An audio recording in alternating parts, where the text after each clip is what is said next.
Bharatiya Janata party का दामन थामकर नीतीश कुमार उछल जरूर रहे थे, लेकिन 72 घंटों के भीतर उनकी सारी अकड़ और हेकड़ी निकल गई है।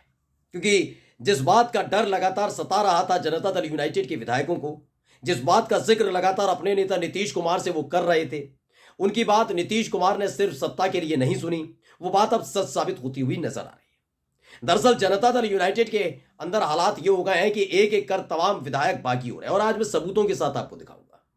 अब तक तो ये हो रहा था जो विपक्षी पार्टी के नेता हैं उनके खिलाफ मामला दर्ज होगा, लेकिन अगर मानकर चलिए विधायक डंके की चोट पर एक दूसरे पर घूस लेने, रिश्वत लेने, करोड़ों का खेल करने, एफआईआर दर्ज कराने लग जाए तो क्या होगा, वो भी सदन के अंदर। जी हां, जनता दल यूनाइटेड के विधायक आपस में भिड़ गए, और किस कदर भिड़ गए आज एक एक तस्वीर आपको दिखाऊंगा।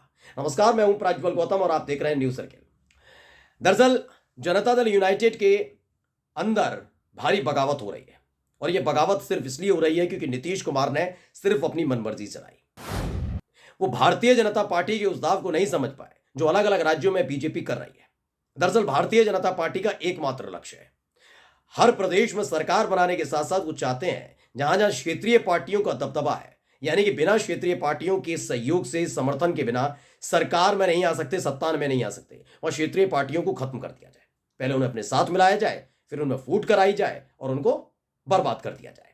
यही काम शिवसेना के साथ महाराष्ट्र में किया, यही काम एनसीपी के साथ महाराष्ट्र में किया, यही काम बिहार के अंदर लोक जनशक्ति पार्टी के साथ किया, यही काम करने की कोशिश उत्तर प्रदेश में अखिलेश यादव की समाजवादी पार्टी के साथ किया गया था। याद होगा अपर्णा यादव, प्रतीक यादव जो मुलायम सिंह यादव के दूसरे बेटे हैं, प्रतीक यादव, उनकी पत्नी है अपर्णा यादव जो फिलहाल भारतीय जनता पार्टी में। बीजेपी में इतनी हिम्मत नहीं है कि बिना परिवारों को तोड़े वो आ पाए, लेकिन इन सब के बीच खेल क्या हो रहा है यही चीज नीतीश कुमार समझ नहीं पाए।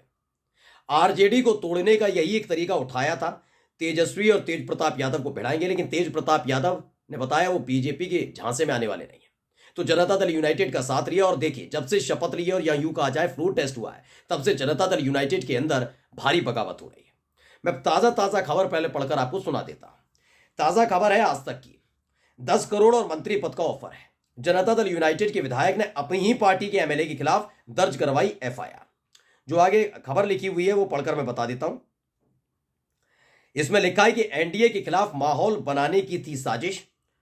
जनता दल यूनाइटेड के विधायक हैं सुधांशु शेखर। उन्होंने शिकायत में कहा कि पार्टी एमएलए संजीव कुमार ने बीजेपी के नेतृत्व वाले एनडीए गठबंधन के खिलाफ माहौल बनाने में मदद करने के लिए कहा था और मुझे बड़ी रकम देने और कैबिनेट में जगह दिलाने की पेशकश की थी। उन्होंने संजीव पर पार्टी के 2 अन्य विधायकों को भी विश्वास मत में हासिल हिस्सा लेने से रोकने के लिए अपहरण करने की कोशिश करने का आरोप लगाया है। तो जनता दल यूनाइटेड के विधायक सुधांशु शेखर सामने आते हैं। वो कहते हैं कि आरजेडी की तरफ से ऑफर आया था 10 करोड़ का और एक मंत्री पद का, लेकिन आप हैरान रह जाएंगे, उन्होंने अपनी ही पार्टी के विधायक डॉक्टर संजीव पर यह आरोप लगाया। लेकिन जब यह आरोप लगा रहे थे ना मीडिया कर्मियों के सामने, तभी सुधांशु शेखर के साथ सामने ही खड़े हो गए डॉक्टर संजीव। मुंह पर बता दिया ये आदमी झूठ बोल रहा है, बता दिया कि ये पूरी तरह से एक साजिश है। यानी आरजेडी ने कभी किसी को कोई प्रलोभन नहीं दिया, ये साबित खुद जनता दल यूनाइटेड के विधायक कर रहे हैं। यानी बहुत बड़ी बगावत होगी दोस्तों। मैं पहले दिन से कह रहा हूं कि कुछ विधायक हैं जो चाहते हैं कि बीजेपी के साथ रहना, लेकिन ज्यादातर विधायक हैं जनता दल यूनाइटेड को चाहते हैं तेजस्वी के साथ रहना। अब यही खींचम खाच चल रही है, सिर्फ फुटबॉल चल रही है जनता दल यूनाइटेड के अंदर। मैं जरा एक खबर दिखाना चाहता हूं, न्यूज 18 बिहार की है। ये जो तस्वीर आप देख रहे हैं मीडिया कर्मियों से घिरे हुए, यही है सुधांशु शेखर। न्यूज 18 बिहार झारखंड में खबर छपी और क्या लिखा है, मुझे एक मंत्रालय और 10 करोड़ का ऑफर दिया। जनता दल यूनाइटेड के विधायक सुधांशु शेखर ने आरजेडी पर लगाया हॉर्स ट्रेडिंग का आरोप, पटना में एफआईआर किया गया दर्ज। लेकिन जब ये बयान दे रहे थे ना, तभी थोड़ी देर बाद उसी गलियारे से गुजर रहे थे डॉक्टर संजीव। अब ये वाला वीडियो देखिए, चश्मा लगा के आपको जो दिख रहे हैं ना, ये डॉक्टर संजीव है। ये नवादा से विधायक हैं। ये सदन नहीं पहुंच पा रहे थे, तो नीतीश कुमार ने बीजेपी के नेताओं की सलाह पर, क्योंकि बीजेपी ऐसे ही खेल करती है, अपने सांसदों को डराना, अपने विधायकों को डराना। सम्राट चौधरी का शब्दावली सुनी ली ना, एक एक का इलाज कर दूंगा। तो इसीलिए इनको डिटेन किया गया था फ्लोर टेस्ट वाले दिन। चश्मे वाले भाई साहब जो हैं, ये जनता दल यूनाइटेड के विधायक हैं डॉक्टर संजीव, और इनको पकड़कर खींचकर विधानसभा लेके आई थी। अब इन पर आरोप लगवाया गया कि आरजेडी के कांटेक्ट में थे, इन्होंने जनता दल यूनाइटेड के विधायकों को तोड़ने की कोशिश की। लेकिन न्यूज 18 बिहार ने जो खबर छापी है पढ़िए। जनता दल यूनाइटेड विधायक डॉक्टर संजीव के आते ही कैसे खिसक गए जनता दल यूनाइटेड के विधायक सुधांशु शेखर। देखिए, दरअसल सुधांशु शेखर ने इन्हीं के ऊपर आरोप लगाया कि आरजेडी की तरफ से ये ऑफर लेकर आ रहे थे, जेडीयू को तोड़ने की कोशिश कर रहे थे, लेकिन जैसे ये सामने आए तो सुधांशु शेखर का चेहरा छोटा सा रह गया। बाद में डॉक्टर संजीव ने डंके की चोट पर पत्रकारों के सामने बताया कि हमारी ही पार्टी यानी जनता दल यूनाइटेड के दो चिरकुट नेता, यही शब्दावली का इस्तेमाल किया है, दो चिरकुट नेता हैं, जिन चिरकुट नेताओं ने ये सब करवाया। उन्होंने कहा सुधांशु शेखर बेचारा सीधा आदमी है, इसका इस्तेमाल किया जा रहा है। चिरकुट नेता हैं तो जो ये सब कर रहे हैं, और वो चिरकुट नेता हैं कौन? जो बीजेपी की शैली में काम कर रहे हैं।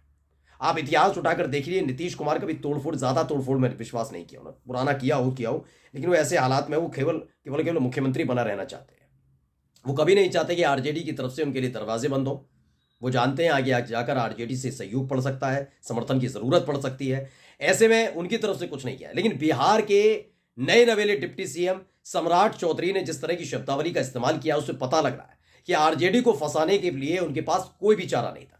तेजस्वी लालू आरजेडी को फंसाने के लिए कोई चारा नहीं था। उनके अपनी पार्टी के खुद के विधायक भाग गए, जबकि सम्राट चौधरी से लेकर बीजेपी एक्सपोज हो गई है कि कैसे रात के अंधेरे में चेतन आनंद को तेजस्वी यादव के घर से खींचकर लेकर जाया गया और दूसरे दिन चेतन आनंद जेडीयू के खेमे में जाकर बैठे नजर आए। यह हर किसी ने देखा है, इसलिए इनकी थूथू हो रही है। खुलकर बोला हूं, थूथू, बहुत फजीयत हो रही है कि लोकतंत्र का माहौल उड़ाने का काम बीजेपी ने किया है, कि किस तरीके से विधायकों को तोड़ा। जबकि बीजेपी के जनता दल यूनाइटेड के विधायक हैं जो सदन नहीं पहुंचे थे, उन्होंने अब तक नहीं कहा कि आरजेडी की तरफ से ऑफर था, मंत्री पद का ऑफर था, कुछ नहीं कहा है। ये सुधांशु शेखर तो पहले से उनके साथ खड़े थे। डॉक्टर संजीव ने अब तक नहीं कहा, जो गायब थे उस समय। बीमा भारती ने अब तक नहीं कहा, बीजेपी के किसी विधायक ने नहीं कहा। लेकिन अब आरजेडी को और तेजस्वी को फंसाने की चाल चली जा रही थी, लेकिन वहीं सबके सामने पोल पट्टी खुल गई। इनकी ऐसी फजीयत हो गई है ना दोस्तों, ये पहले से ही सरकार गिराने को लेकर, उसके बाद विधायकों को तोड़ने को लेकर इनकी फजीयत हो रही थी। अब दूसरा खेल ये उठकर आ गया है कि विधायक आपस में एक दूसरे पर एफआईआर दर्ज करा रहे हैं। मैं बता रहा हूं ना, जो हश्र इन्होंने शिवसेना का किया, जो एनसीपी का किया, जो एलजेपी का किया, वही हश्र करने की कोशिश अब जनता दल यूनाइटेड की है। जो तेजस्वी यादव ने कहा था ना 2024 के लोकसभा चुनाव से पहले जनता दल यूनाइटेड खत्म हो जाएगी, उन्होंने तो सिर्फ कहा था। ये काम में पूरी तरह से जुट चुके हैं भारतीय जनता पार्टी। ऊपर से एक एक कर आदेश दिया जा रहा है, एक एक विधायक को घेरा जा रहा है, बीमा भारती के खिलाफ को धमकी दी जा रही है, उनके पति और बेटे को गिरफ्तार कराया जा रहा है। ये तमाम काम किए जा रहे हैं। अपने ही जनता दल यूनाइटेड के विधायक से ही जनता दल यूनाइटेड के विधायक पर एफआईआर दर्ज कराई जा रही है। आरजेडी को बदनाम करने की साजिश रची जा रही है। यानी कि बीजेपी खुद कहा है कि अपना गड्ढा खुद खोद रही है, कुल्हाड़ी अपने पैर पर खुद मार ली है। हालात बहुत बुरे हो रखे हैं और ये बात सम्राट चौधरी अच्छे से जानते हैं कि इस बार पार पाना बड़ा मुश्किल होगा, क्योंकि बात सरकार बनाने की नहीं थी। सरकार जल्दबाजी में इसलिए बनाई गई क्योंकि लोकसभा चुनाव जब होगा तो 40 सीटों पर सत्ता में रहते हुए खेल किया जा सके। तेजस्वी होते तो ना हो पाता बिहार में खेल, लेकिन बिहार में खेल तो बाद में होगा, पहले इस खेल को संभाल लें। नमस्कार।